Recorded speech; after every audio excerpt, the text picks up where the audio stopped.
প্রভাত চিত্রে আপনাদের স্বাগত জানাই। আমি মোহাম্মদ জাহিদুল আলম। চলুন দেখে নেওয়া যাক আন্তর্জাতিক সংবাদ শিরোনাম।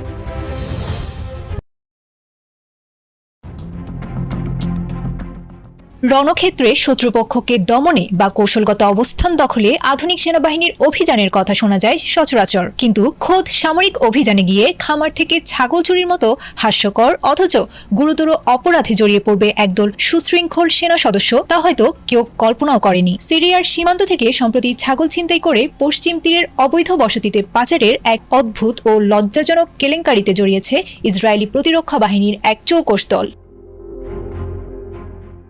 ঘটনাটি গোলান মালভূমি সংলগ্ন সিরীয় সীমান্তের। গোলানি ব্রিগেডের একটি ব্যাটালিয়ন 2 সপ্তাহ আগে সিরিয়ার অভ্যন্তরে একটি বিশেষ অভিযানে অংশ নিয়েছিল। বাশার আল আসাদ সরকারের পতনের পর থেকে সেখানে বাফার জোন নিয়ন্ত্রণ করেছে ইসরায়েল। তবে সামরিক এই অভিযানের আড়ালে একদল সেনা সদস্য জড়িয়ে পড়েছিল পশু পাচারে। দ্য টাইমস অফ ইসরায়েলের তথ্য মতে তারা সিরীয় কৃষকদের মালিকানাধীন প্রায় 250টি ছাগল ট্রাক বোঝাই করে সীমান্ত পার করে নিয়ে এসেছিল। শুধু চুরিই নয়, সেই ছাগলগুলো পশ্চিম তীরের বিভিন্ন অবৈধ ইহুদি বসতির খামারে বিলীয় করে দেওয়া হয়েছিল।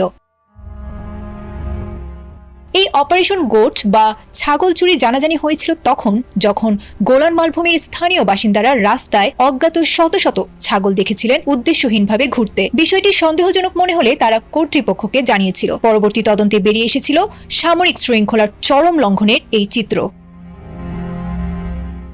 আইডিএফ এক বিবৃতিতে স্বীকার করেছে, ঊর্ধ্বতন কর্তৃপক্ষের কোনো অনুমতি ছাড়াই এই ন্যাক্কারজনক ঘটনা ঘটানো হয়েছে। অপরাধ প্রমাণিত হওয়ায় সংশ্লিষ্ট স্কোয়াড কমান্ডারকে তাৎক্ষণিক বরখাস্ত এবং কোম্পানি কমান্ডারকে কঠোরভাবে তিরস্কার করা হয়েছে। এছাড়া পুরো স্কোয়াডকে দীর্ঘমেয়াদে বরখাস্ত করে আনা হয়েছে বিচারিক ব্যবস্থার আওতায়।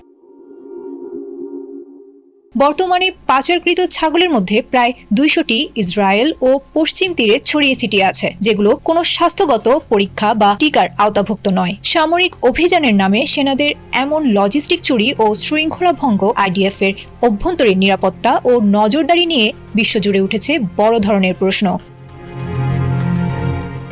আয়েশা আক্তার,